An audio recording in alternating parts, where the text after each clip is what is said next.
guys! Welcome back sa aking YouTube channel. So for today's vlog, sobrang tagal kong hindi nakapag-vlog.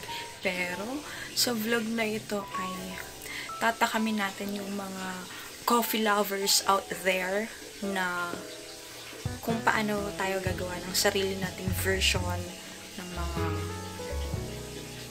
for example, latte, cappuccino, and so forth, and etc.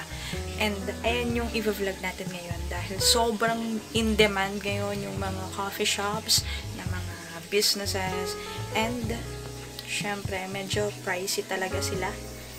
And syempre if palagi tayong sa labas magka-coffee date, kung palagi tayong sa labas, mamumulubi tayo. So, ipapakita ko sa inyo yung Nespresso natin dito sa bahay, which is just beside me. Are you ready? Because I am super duper ready na ipakita sa inyo. Medyo malamig ngayon, so, pero gusto kong malamig. Pero we will be doing different kinds para naman may options tayo kung ano yung ipapatikim ko sa inyo. And ano pang inaantay nyo? Kung gusto nyo ng kape, punta na kayo dito, sagot ko na ang kape. Yes. Dala na lang kayo ng cheesecake. Hindi lemon square cheesecake ha. Cheesecake na literal na cheesecake. So, nananaba yung mukha ko guys. And I am super happy for that. So, umpisahan na natin.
So, yan guys.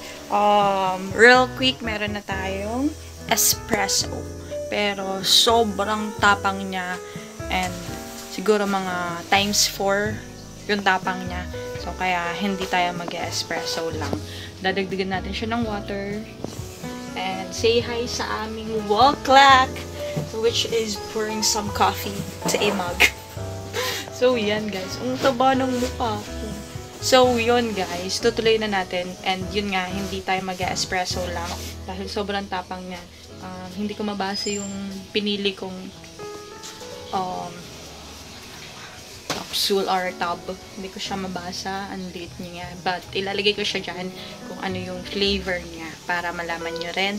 And let's go. Umpisa na natin. Dadagdagan na lang natin siya ng tubig pa. And then, yun na yung iinumin ko. And then, later on, magta-try pa tayo ng iba. Pero hindi akong iinom lang. Titikman ko lang. Kasi baka naman hanggang Lunes ay gising tayo. So yun. Let's add water and sugar pala. Let's go!